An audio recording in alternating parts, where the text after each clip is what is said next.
Je vous invite à lire avec moi Matthieu chapitre 17 et nous lirons les 8 premiers versets. 6 jours après, Jésus prit avec lui Pierre, Jacques et Jean, son frère, et il les conduisit à l'écart sur une haute montagne. Il fut transfiguré devant eux, son visage resplendit comme le soleil et ses vêtements devinrent blancs comme la lumière.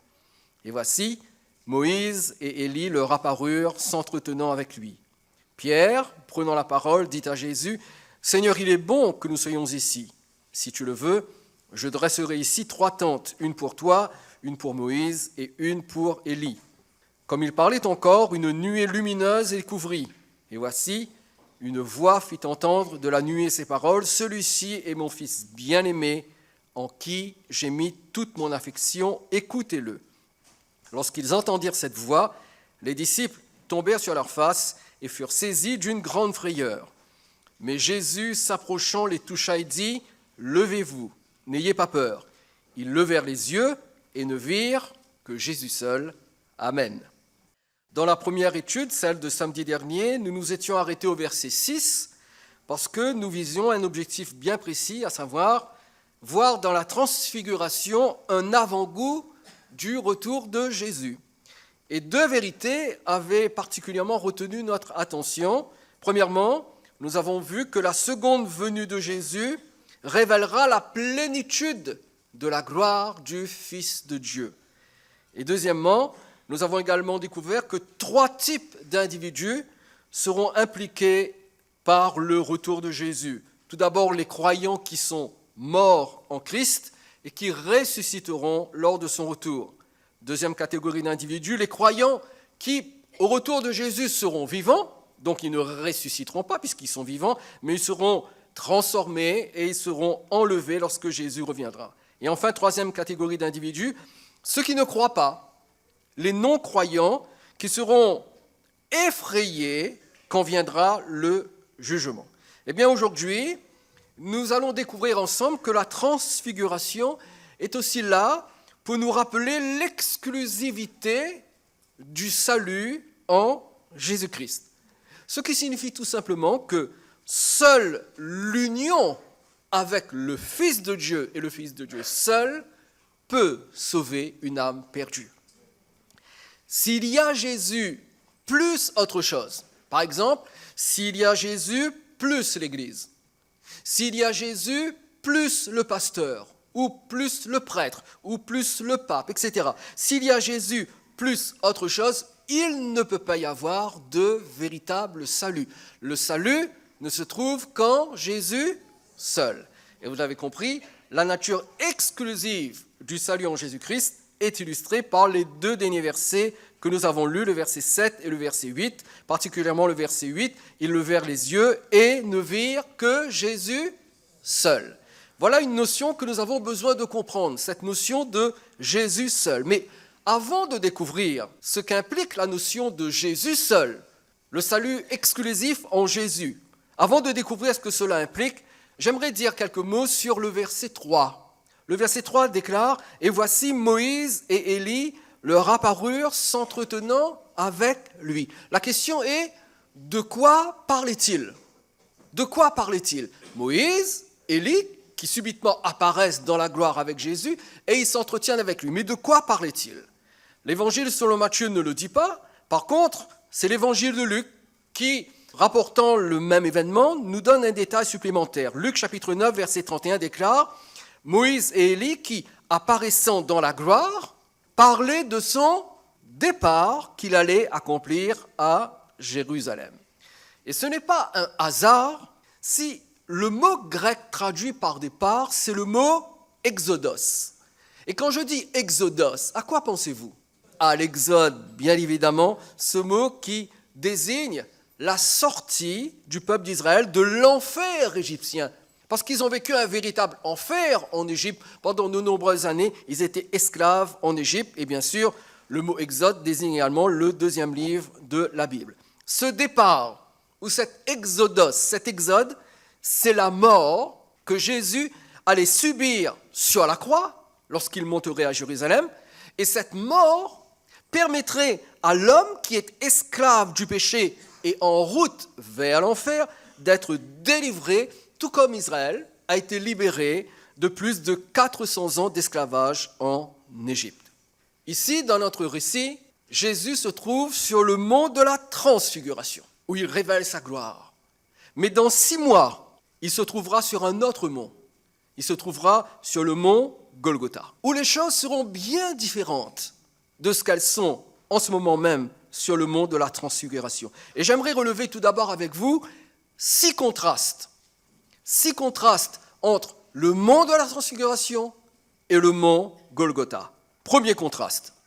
Sur le mont de la transfiguration, Jésus-Christ est exposé dans sa gloire divine, qui rejaillit de son visage, qui resplendit de ses vêtements. Mais sur le mont Golgotha, Jésus sera exposé dans la honte d'un condamné à mort. Matthieu chapitre 27, verset 37. Deuxième contraste. Sur le mont de la transfiguration, ses vêtements devinrent blancs comme la lumière. Mais sur le mont Golgotha, ses vêtements seront ensanglantés et tirés au sort par les soldats romains. Matthieu chapitre 27, verset 35. Troisième contraste. Sur le mont de la transfiguration, Jésus fut entouré de Moïse et Élie, les 2 héros de l'Ancien Testament.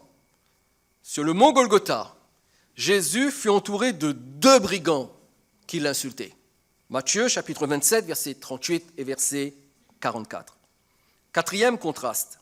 Sur le mont de la transfiguration, une nuée lumineuse recouvrit tous ceux qui étaient présents, que ce soit Jésus, Élie, Moïse et les 3 disciples qui l'accompagnaient. Mais sur le mont Golgotha, ce sont des ténèbres qui recouvrirent toute la terre. Matthieu, chapitre 27, verset 45. Cinquième contraste. Sur le mont de la transfiguration, le Père témoigne publiquement « Celui-ci est mon Fils bien-aimé ». Mais sur le mont Golgotha, le Fils cria de désespoir « Mon Dieu, pourquoi m'as-tu abandonné ?» Matthieu chapitre 27, verset 46. Et enfin, 6e contraste, sur le mont de la transfiguration, l'apôtre Pierre déclara « Seigneur, il est bon que nous soyons ici ». Sur le mont Golgotha, tous l'abandonnèrent et prirent la fuite. Marc chapitre 14, verset 50. Alors oui, un grand contraste entre le mont de la gloire et le mont de la honte. Un grand contraste entre le mont où le Fils de Dieu révèle sa splendeur divine et l'autre mont où il est exécuté comme le dernier des criminels. Cependant, l'expérience glorieuse du mont de la transfiguration ne peut sauver personne. Il n'y a que la mort injuste de Jésus sur le mont Golgotha qui peut nous sauver, vous et moi. Nous pouvons admirer l'humanité parfaite de Jésus, celui qui enseigne, celui qui guérit, celui qui accomplit tant de miracles extraordinaires. Mais ce n'est que lorsque nous venons à la croix que la porte s'ouvre vers le salut. Pourquoi est-ce que je dis la porte s'ouvre vers le salut ? Eh bien, il faut bien comprendre l'Évangile. Voyez-vous, la croix, ce n'est pas la destination finale. Et c'est en cela que se trompent ceux qui font la promotion de ce qu'ils appellent, à tort d'ailleurs, l'Évangile de la croix. La croix n'est pas la destination finale. La croix n'est que la porte qui donne accès à la vie de résurrection de Jésus. C'est à cela que sert la croix. Elle donne accès à la vie de résurrection qui se trouve en Christ. Et c'est cette vie de résurrection de Jésus qui garantit notre salut. C'est par la vie de résurrection de Jésus que nos âmes sont sauvées. C'est par la vie de résurrection de Jésus que vous et moi, nous sommes qualifiés pour participer au prochain retour de Christ, retour que la Bible désigne comme étant l'espérance des vrais croyants. 1 Pierre chapitre 1er, verset 3 déclare « Béni soit Dieu, le Père de notre Seigneur Jésus-Christ, qui, selon sa grande miséricorde, nous a régénérés pour une espérance vivante par la résurrection de Jésus-Christ d'entre les morts. » Trop de croyants pensent que Jésus reviendra pour enlever les chrétiens. Nous avons tous ici dans cette salle, du moins je l'espère, entendu parler de l'enlèvement de l'Église, n'est-ce pas ? Et trop de croyants pensent que Jésus reviendra pour enlever les chrétiens. Mais c'est faux. Jésus ne revient pas pour les chrétiens. Jésus revient pour les régénérer, pour ceux qui sont nés de nouveau. Et l'on peut être chrétien sans être né de nouveau. On peut être chrétien sans être régénéré. Il y a actuellement 2 milliards et 18 millions d'individus, soit un tiers de la population mondiale. 2 milliards 18 millions d'individus qui se réclament du christianisme. Mais voyez-vous, il y a une différence entre se dire chrétien et être spirituellement régénéré. Sur ce nombre total, 2 milliards 18 millions, sur ce nombre total, la moitié sont catholiques, ce qui correspond à 1,9 milliard. 1,9 milliard d'individus qui se prétendent chrétiens sont catholiques romains. 37% sont protestants évangéliques, ce qui correspond à 746 millions d'individus. 12% sont des chrétiens orthodoxes, c'est-à-dire 242 millions de croyants. Et un petit pourcent sont mormons ou témoins de Jéhovah, ce qui correspond à 20 millions de personnes. Mais lorsque l'on sait, écoutez bien ce que je vais vous dire, lorsque l'on sait que c'est la vérité de l'Évangile qui est prêchée sans mélange, j'insiste, la vérité de l'Évangile qui est prêchée sans mélange, qui est le gage d'une vraie nouvelle naissance, eh bien si le nombre de chrétiens régénérés, c'est-à-dire d'individus qui entendent le vrai Évangile et qui peuvent être vraiment régénérés, si le nombre atteint 800 millions, ce serait déjà extraordinaire. Mais certainement pas 2 milliards et 18 millions d'individus, parce que de nombreuses personnes entendent un évangile frelaté, falsifié, entendent un message où la tradition humaine a pris le dessus. Et le gage d'une vraie nouvelle naissance se situe dans la réalité, dans la vérité de ce pur évangile qui seul peut nous faire entendre la voix de Dieu. Et c'est cette voix qui nous ressuscite d'entre les morts et qui nous régénère spirituellement. Seule la nouvelle naissance communique aux croyants une espérance vivante. C'est-à-dire que le chrétien régénéré possède une espérance vivante. Cela signifie qu'il est dans une attente dynamique du retour de Jésus pour enlever l'Église. Qu'est-ce que j'entends par une attente dynamique ? Eh bien, cette attente dynamique signifie que l'enlèvement de l'Église, pour ce chrétien, celui qui est régénéré, qui est un vrai chrétien, l'enlèvement de l'Église, ce n'est pas juste une simple doctrine à laquelle on adhère intellectuellement, mais l'enlèvement de l'Église, c'est le battement d'un cœur qui est attaché à Jésus. Un cœur qui connaît Jésus. Un cœur qui est attaché à Jésus attend avec ardeur l'enlèvement de l'Église. Parce que même s'il est dans le monde, il n'est pas du monde. Cette terre n'est pas sa maison. Il attend le ciel. Et le vrai chrétien qui a rencontré Christ, il soupire après le ciel. Le chrétien régénéré aspire après le retour de Jésus. Il s'y intéresse et il ne manque pas l'occasion de s'en informer. Il se demande constamment s'il est prêt pour l'enlèvement ou s'il est disqualifié. Le chrétien régénéré croit qu'il va être enlevé, mais en même temps, son cœur crie « Seigneur, montre-moi si je suis prêt ou non !» Et il s'inquiète de ne pas être à la hauteur de l'enlèvement. Le chrétien régénéré ne tient pas pour acquis la certitude de son enlèvement parce qu'il exerce certains dons ou un ministère. Absolument pas. Au contraire, il vit dans une crainte respectueuse et il se remet régulièrement en question. Est-ce que je suis prêt pour l'enlèvement de l'Église ? Le chrétien régénéré est conscient de ses faiblesses et il entre en guerre contre ses péchés pour en être libéré. Pas seulement pour être pardonné, c'est une chose que d'être pardonné de ses péchés. C'est extrêmement facile d'être pardonné de ses péchés. Il suffit de les confesser à Dieu et l'on est pardonné. Mais c'est une autre chose que d'en être libéré. Alors le chrétien régénéré, conscient de ses faiblesses, conscient de ses péchés, il entre en guerre contre ses péchés. Il les attaque de front parce qu'il veut en être libéré. Le chrétien régénéré ressemble à ce que Paul dit dans Philippiens chapitre 3, versets 12 à 14. Regardez ce texte avec moi. Le grand apôtre Paul dit dans Philippiens chapitre 3, versets 12 à 14, « Ce n'est pas que j'ai déjà remporté le prix. » Vous vous rendez compte ? L'apôtre Paul qui dit Ce n'est pas que j'ai déjà remporté le prix. Nous avons envie de lui dire, mais Paul, quand même, ça y est, quoi. Tout est bon pour toi. Tu es quand même un apôtre, non? Tu as vu Jésus sur le chemin de Damas. Tu es prêt? Paul dit, non, ce n'est pas que j'ai déjà remporté le prix ou que j'ai déjà atteint la perfection. Mais je cours pour tâcher de le saisir, puisque moi aussi, j'ai été saisi par Jésus-Christ. Frère, je ne pense pas l'avoir saisi. J'ai été saisi par lui, mais je ne pense pas l'avoir saisi. Mais je fais une chose, oubliant ce qui est en arrière, que ce soit mes bonnes ou mes mauvaises expériences, oubliant ce qui est en arrière et me portant vers ce qui est en avant, je cours vers le but pour remporter le prix de la vocation céleste de Dieu en Jésus-Christ. Ici, nous avons le témoignage d'un homme qui ne prenait pas pour acquis qu'il allait être enlevé. Nous avons le témoignage d'un homme qui vit dans la crainte de Dieu, qui vit dans le respect de Dieu et qui se remet en question.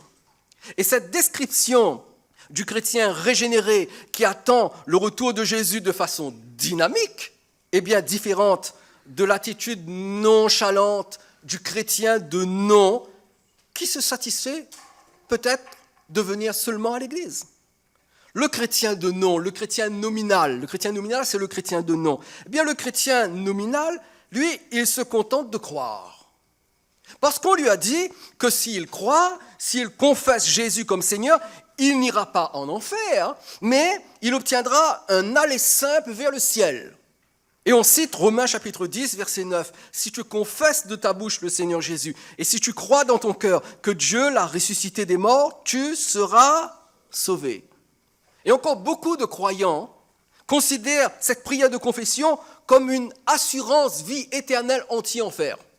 Vous savez, lorsque vous contractez une assurance vie, vous signez au bas du document, n'est-ce pas? Ça y est, vous êtes assuré? Votre conjoint peut mourir, vous allez toucher le pactole, parce que vous avez signé.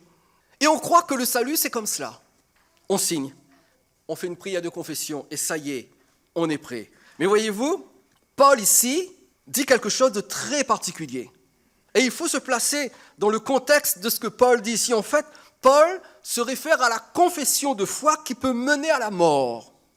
Je répète, Paul se réfère à une confession de foi qui peut causer la mort de celui qui fait cette confession. Parce que voyez-vous, à l'époque de Paul, les chrétiens étaient persécutés par l'Empire romain qui leur demandait soit de confesser leur foi en l'empereur et de lui brûler de l'encens en signe d'adoration, soit de refuser de le faire et d'être exécutés. Et donc Paul dit que si un croyant est prêt à mourir par fidélité au Christ en le confessant comme unique Seigneur au-dessus même de César, il sera sauvé éternellement même s'il meurt physiquement. Si tu es prêt à confesser que Christ est ton sauveur, même au prix de renier ta soumission à César, si tu es prêt à souffrir le martyre et à mourir en confessant que seul Christ est ton Seigneur, alors oui, tu seras sauvé. Tu perdras ton corps, tu mourras physiquement, mais tu vivras pour l'éternité. Et donc ici, l'apôtre ne donne pas une recette pour être sauvé. L'apôtre ne présente pas un rituel qui assure d'échapper à l'enfer. L'apôtre ici ne donne pas un billet express vers le ciel, absolument pas. Ici, l'apôtre Paul rappelle l'importance d'une totale consécration à Jésus-Christ. Et un vrai chrétien régénéré, ce n'est pas quelqu'un qui vient à l'église. Un vrai chrétien régénéré, c'est quelqu'un qui est consacré à Jésus-Christ. Et cette totale consécration est le fruit de la résurrection de Christ d'entre les morts. Cela veut dire, écoutez bien, cela veut dire que le chrétien régénéré, le chrétien qui est né de nouveau, il est entré dans la sphère de vie que Jésus lui donne par sa résurrection. 1 Jean chapitre 5, verset 12 déclare « Celui qui a le Fils a la vie. Celui qui n'a pas le Fils de Dieu n'a pas la vie. » On ne peut pas être plus clair, vous ne trouvez pas? Celui qui a le Fils, il a la vie. Celui qui n'a pas le Fils, même s'il a sa religion, il n'a pas la vie. Écoutez bien ceci. Venir à l'église et croire en Jésus n'a jamais sauvé personne. Je répète, venir à l'église et croire en Jésus n'a jamais sauvé personne. C'est avoir le Fils, pour avoir la vie qui sauve et qui qualifie pour l'enlèvement de l'Église.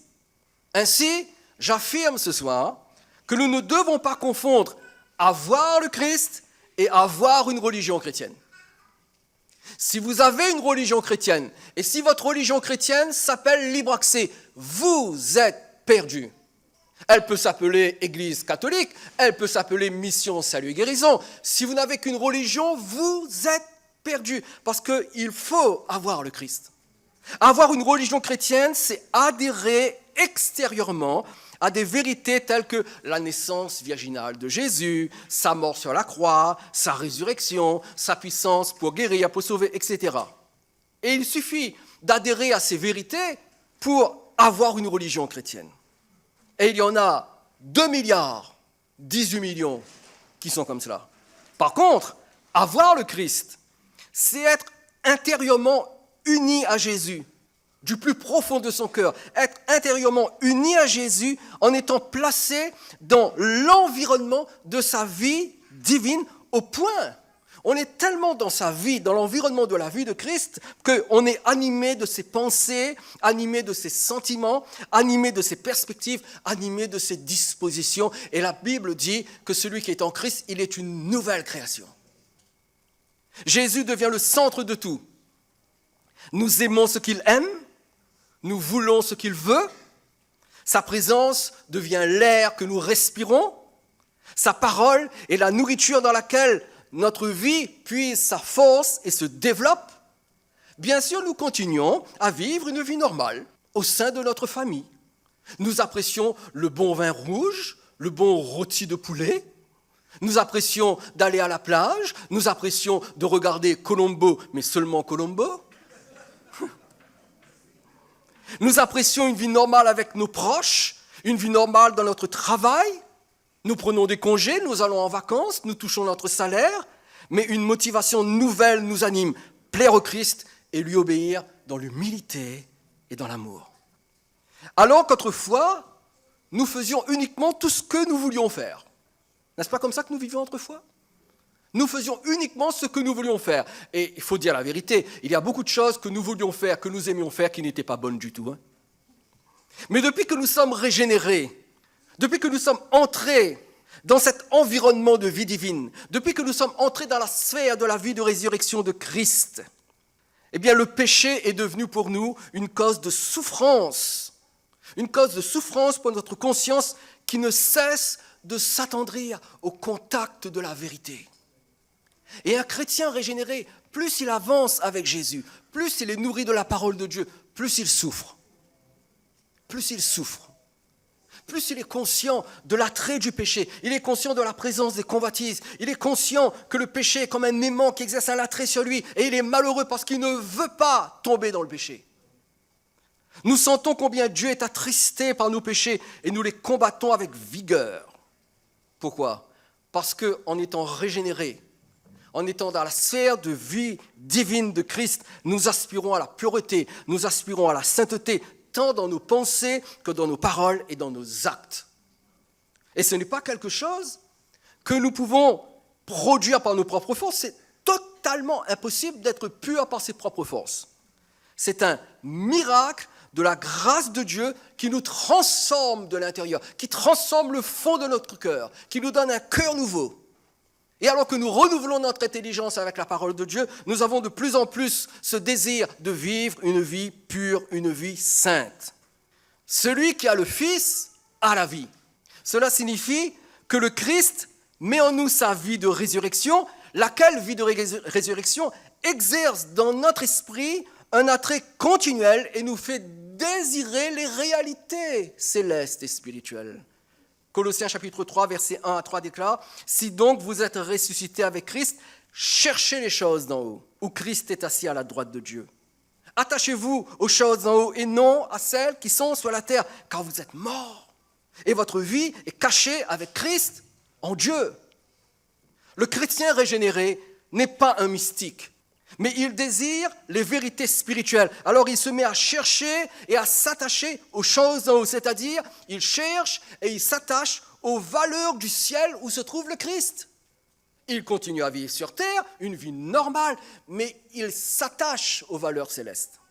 Le chrétien régénéré sait qu'il a besoin des commodités terrestres pour fonctionner normalement ici-bas. Il a besoin d'un emploi, d'une maison, de vêtements, etc. Il a besoin de ces choses. Mais ces choses, ces commodités terrestres, cessent d'être une obsession pour lui. Une obsession qui l'éloigne du salut. Les choses de la terre, même si elles existent et elles sont nécessaires, n'ont plus la première place. La terre ne devient plus l'objectif final. La terre devient un serviteur. Le chrétien régénéré pense à son âme avant tout. Il ne néglige pas le reste. Il ne néglige pas sa santé, il ne néglige pas sa maison, il ne néglige pas son travail. Il s'occupe de son jardin, de sa voiture. Il fait comme moi, il lave sa voiture 2 fois par an. Pourquoi vous riez? Mais il pense à son âme avant tout. Il vit la vie présente avec la perspective de l'éternité. Il préfère se priver, s'il le faut, d'un plaisir éphémère plutôt que de perdre son âme éternelle. Le chrétien régénéré, il est mort et il est ressuscité avec le Christ. C'est-à-dire que quelque chose a radicalement changé dans sa vie. Il est devenu une personne différente et il vit une vie différente. Il vit une vie nouvelle. C'est toujours un citoyen français ou peu importe la nationalité. Il vit toujours dans son travail, avec sa famille, ses proches, mais il vit différemment. Le chrétien régénéré sait qu'il n'est pas parfait. Il sait qu'il devra lutter toute sa vie contre le péché. Mais voyez-vous, sa vie est cachée avec Christ, en Dieu. C'est-à-dire qu'il ne peut plus vivre sans Jésus. Il ne peut plus vivre sans la communion avec le Christ. Alors, lorsque le péché vient pour l'éloigner de Jésus, il règle vite le problème du péché parce qu'il ne veut pas perdre la communion avec le Christ. Alors, c'est ce monde de la transfiguration, à la fin, ils ne virent que Jésus seul. Cela signifie que vous et moi, en tant que chrétiens, si nous voulons avoir part à l'enlèvement de l'Église, si nous voulons être prêts lorsque Jésus reviendra une deuxième fois, nous devons donner à Jésus l'exclusivité de la totalité de notre vie. C'est Jésus qui devient la priorité absolue. Nous le voulons lui plus que toute autre chose. Aucune déception, aucune frustration, aucune blessure ne nous empêche de communier avec Jésus, de marcher avec lui et de le servir dans un esprit de renoncement et d'humilité. Aucune. Nous n'accusons plus l'Église. Nous ne pointons plus le doigt avec l'Église en disant « oui, mais l'Église est mauvaise, les pasteurs sont mauvais, et puis moi, je suis tellement déçu. » Non, non, si on est régénéré et si on est à Christ, ces choses deviennent secondaires parce qu'on veut Jésus. On veut vivre avec Jésus. Alors, il y a un esprit de renoncement, un esprit d'humilité qui nous fait surpasser ces choses. Nous faisons aussi passer son évangile, l'évangile de Jésus, avant nos expériences, avant nos dons, avant nos ministères, parce que nous savons que c'est sur la seule base, écoutez bien ça, c'est sur la seule base de notre obéissance à l'autorité de sa vérité que nous sommes mis en relation avec Jésus et que nous aurons part au ciel. Jésus ne reviendra pas pour nous demander « alors, tu as été un bon catholique? Alors, tu as été un bon évangélique? Est-ce que tu as été un bon charismatique ?» Toutes ces choses auront totalement disparu. En fait, aux yeux de Jésus, ils n'existent pas. C'est à nos yeux humains qu'ils ont de l'importance. Mais aux yeux de Jésus, ils n'existent pas. Lorsque Jésus vous regarde, il ne voit pas des évangéliques ou des catholiques ou des charismatiques. Non, il voit des fils et des filles de Dieu. Il voit ses frères et ses sœurs. Toutes ces étiquettes, ce sont des étiquettes humaines. Regardez Matthieu chapitre 7, versets 21 à 23.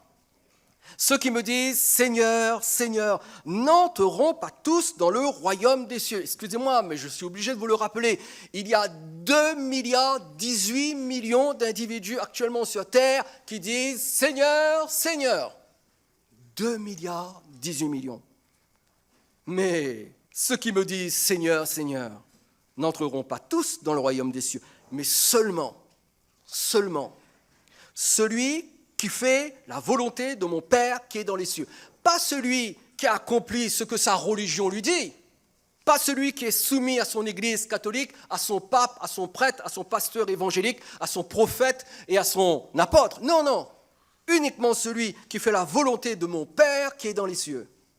Plusieurs me diront ce jour-là, et ce seront particulièrement des charismatiques, « Seigneur, Seigneur, n'avons-nous pas prophétisé par ton nom? N'avons-nous pas chassé des démons par ton nom?